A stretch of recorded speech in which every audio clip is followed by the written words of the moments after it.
Hello. Hello, Sharon. Thank you so much for joining the World Happiness Week. Oh, well, thank you for inviting me. It's a pleasure. Thank you so much, Sharon, for joining us.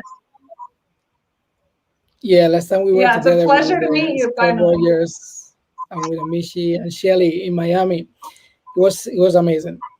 You're always bringing so much joy and calm and authentic love and authentic happiness to everybody.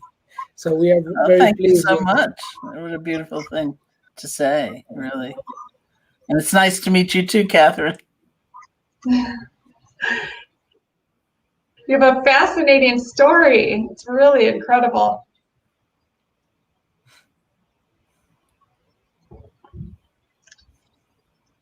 So I'd love to start by just getting into your recent book and talking about real change, mindfulness to heal ourselves and the world.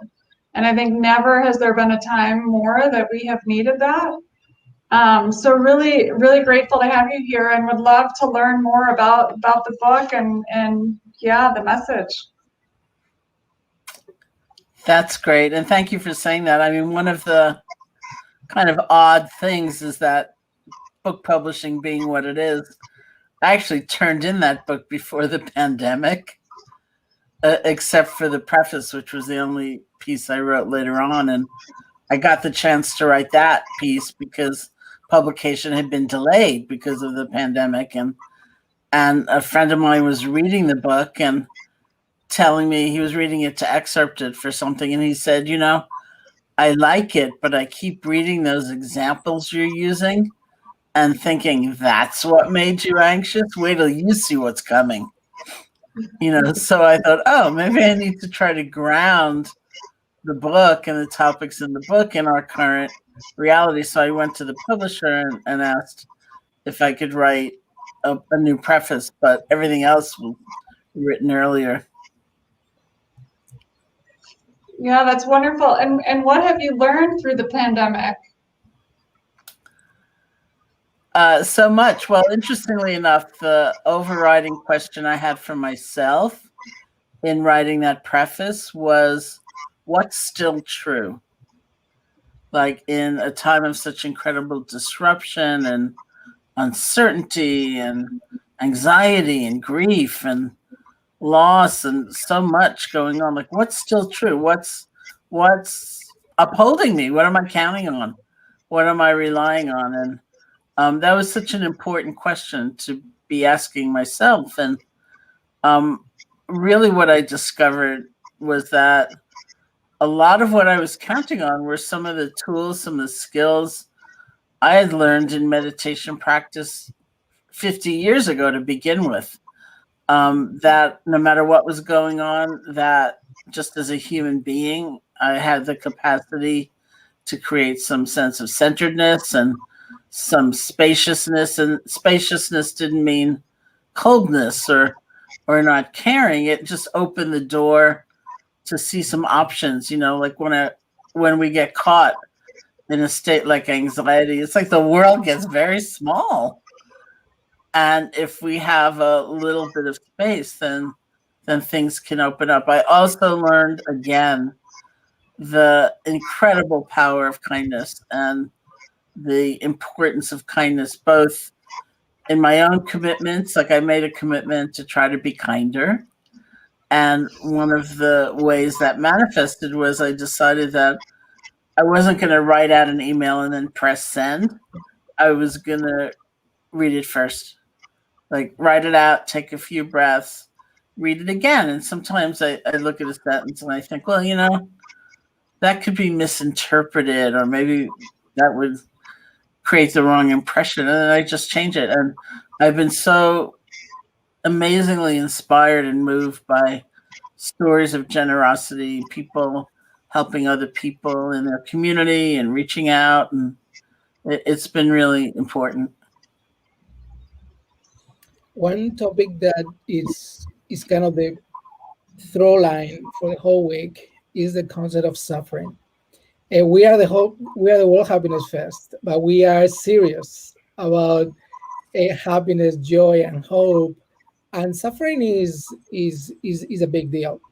The last conversation that you had with Scott Rogers and Amicia, when you were basically at the end of the presentation, you brought the topic of suffering in the front lines. I really love that, and can we explore that a bit more? Because suffering in the front lines right now, I feel that this is happening to almost everybody. Now, almost everybody's in the front lines, but there are many people who are more in the front lines than others. So can we explore a bit the concept of suffering in the front lines? Sure. I mean, I think it's wonderful that that's a thread of all your discussions, because I think one of the things we need to do is remake our sense of what happiness is, and that it can't just be endlessly seeking pleasure, because pleasure is wonderful, but it comes and goes.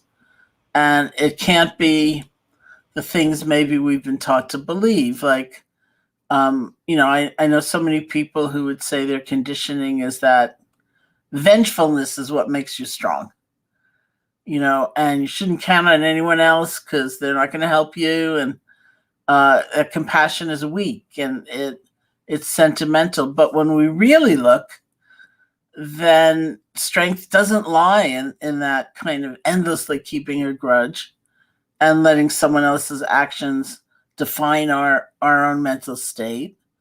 And compassion is not so stupid, that it's a real force. And so I think we have to look at happiness, look at the word, look at the associations we have, and realize it can't possibly mean the exclusion of suffering, because then we're just afraid. We're afraid of our own experience. We're afraid of admitting the experience of others because it would be too hard. That happiness has to mean something bigger, something that can hold both joy and sorrow, something that can see maybe a very difficult present and also a lot of possibility for the future, something bigger. I think that's really crucial. And I have spent a lot of time in, say, the last 10 or 15 years working with what we call caregivers. I often think there should be a different word, something more conveying the power of that, whether in your personal life, like in your family, or in your professional life, or even just in relationships. So if you tend to be the giver, the helper, the one who's taking care of others, it's a tremendous arena to explore and try to support. It started for me with working with frontline domestic violence shelter workers, and then directors and supervisors of shelters, and then international humanitarian aid workers, and these days back to domestically frontline medical personnel of different kinds and first responders. And actually the book in some way also came out of that, because I was thinking, who do these people remind me of? They're on the front lines of suffering. They're trying so hard to make a difference. They've got tremendous compassion and empathy for the situation of others, and they're burning out.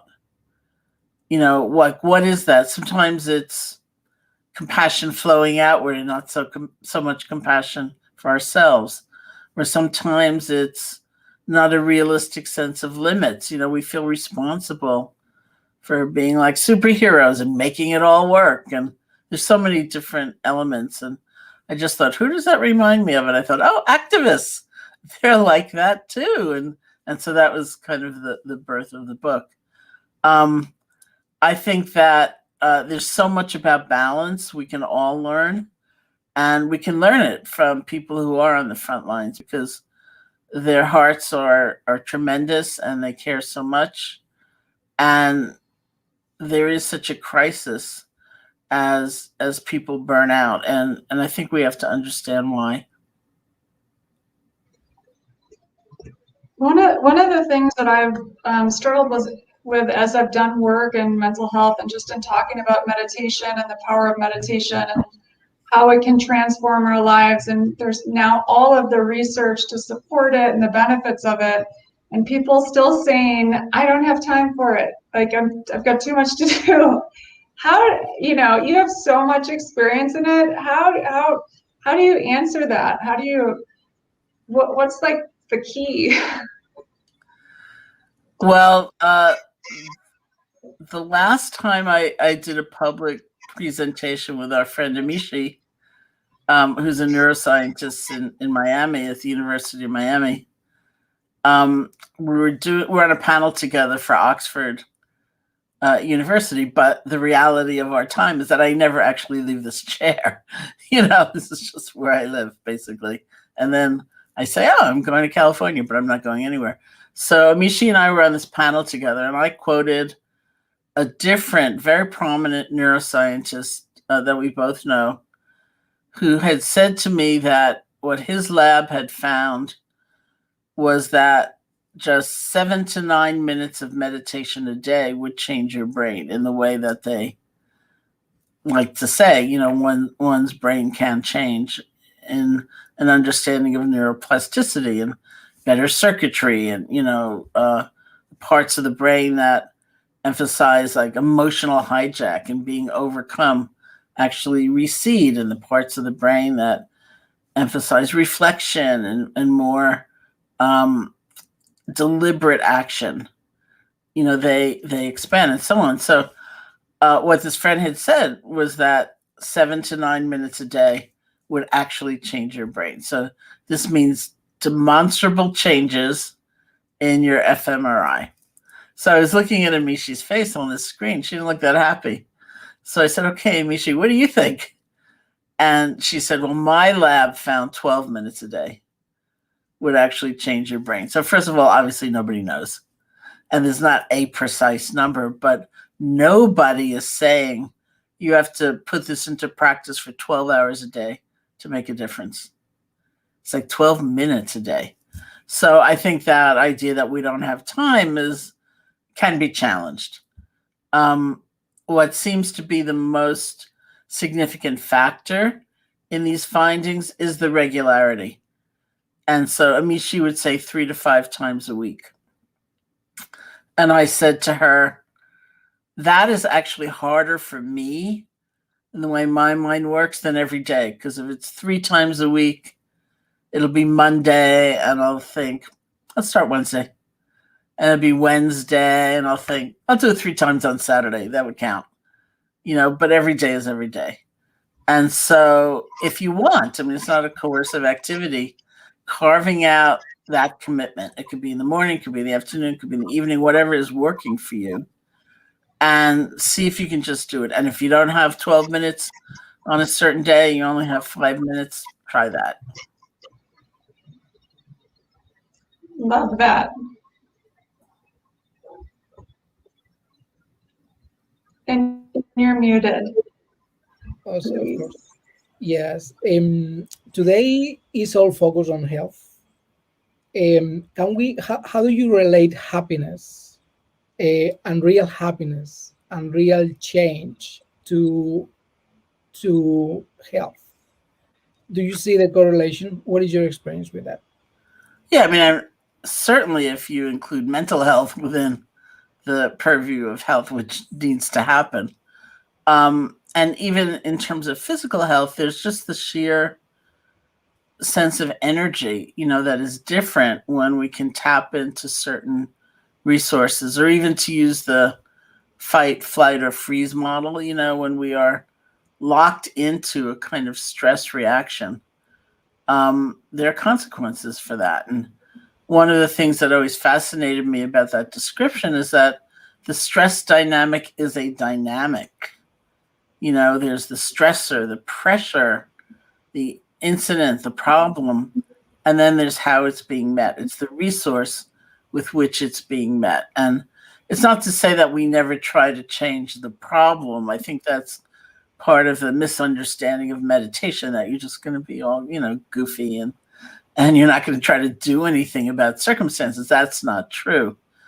But we also don't often think about the effect, the role of that sense of resource. Do we feel alone, or do we feel like we're part of a community in facing some challenge? Do we have confidence about inner strength we can draw on, and can we cultivate them? Or do we just feel overcome? And so the more we can change the meaning of happiness to include that sense of resource, which is both coming from within and coming from a sense of community, I think the more significant that will be in terms of health. And, even before the pandemic, people were saying, for example, that in many countries in the world, there was like an epidemic of loneliness. And I used to read that, and I used to read the clinical findings about the role of social connection in health in resolving different conditions. And I used to think, well, it can't just be numbers, right? It can't just be like, I have 2 friends, I need 8. It must be some inner sense of feeling connected to life and feeling a part of a greater whole. And that is something we can cultivate. I've often thought one of the weirdest things about meditation practice is that it can look so isolating, like maybe you're all alone when you do it. Maybe your eyes are closed when you do it. But one of the benefits, one of the consequences of seeing more clearly is that we develop this tremendous sense of connection to others. And I think that will stand us really in good stead. Today we had James Doty, for example, talking about compassion. On him, of course. We had Christine Neff talking about self-compassion. Javier Garcia Campayo from Spain, who is actually applying compassion and self-compassion skills. So compassion has been on top of mind during the week. We know about forgiveness, and we know about love as well. So I'm very much complementary to compassion. When you do your practice, do you have recommendations about when to choose a compassion practice, a forgiveness practice, or a love practice? I think they're all good, I think we are practicing self-compassion if we're, for example, doing any meditation technique well, even if it's never spoken about, even if we don't understand its role. So, for example, the very first meditation instruction I ever received was 50 years ago in India. And it was simply sit down and feel your breath. Feel the sensations of your in and out breath at the nostrils. And my first response, as many people have heard me say, is that's stupid. I came all the way to India. Where's the magical, esoteric, fantastic technique that's going to wipe away all my suffering? And then I thought, how hard can this be? What'll it be, like 800 breaths, 900 breaths before my mind wanders? And to my absolute shock, it was like 1 breath or maybe half a breath, and I'd be gone, and I'd be way gone. And then comes a critical moment in the whole process where you realize, I've gotten distracted. I've gotten lost. How do we speak to ourselves then? Can we let go gently? It's what one of my teachers called exercising the letting go muscle. And can we start over again? Can we begin again? That's where resilience comes in. Or do we spend the next hour and a half chastising ourselves for having blown it, for having lost it, which is more common? You shouldn't have been thinking. Why are you thinking? No one else is thinking. And when we get lost in that kind of train of judgment, not only do we add sometimes a tremendous length of time to the distraction, but we're so demoralized, we're so exhausted. We don't have that ability so easily to begin again. And so when we practice letting go and coming back to that chosen object, inevitably we are deepening self-compassion, or we can't do it. We just keep going off in all of this judgment. And so it's a crucial, crucial skill. And it translates into a kind of kinder perception of others, at least to see that actions others are doing, instead of so much calling them bad or terrible, realizing, oh, that is creating a lot of suffering. and it's almost having a different lens with which we look at things. So whether you are practicing a kind of mindfulness practice or forgiveness or compassion or loving kindness, I think these skills are being developed. Thank you so much. Catherine, do you have a last question? Yeah, well, it's been wonderful. And I mean, for me, the hardest thing has been more self-compassion and self-love, and, that we talk about in your book and Mindfulness to Heal Ourselves and the World. It's, we often move to activism so quickly and ignore our own needs and what we need. And I think that is such a important part of your message and really beautiful and definitely resonates with me. And I hope all that are listening kind of take that away too. That it's important that we forgive others and, most importantly, ourselves. Mm-hmm. Yeah, I mean, I really agree. That's wonderful. Yeah, thank you so much for joining us today. It's wonderful to meet you. An honor. Well, thank you. Thank you both. Thank you so much, Sharon. You are a true example of what joy, happiness, and change is. So we are so blessed learning from you. Thank you so much for joining. Thank you. Thank you. Be well. You too.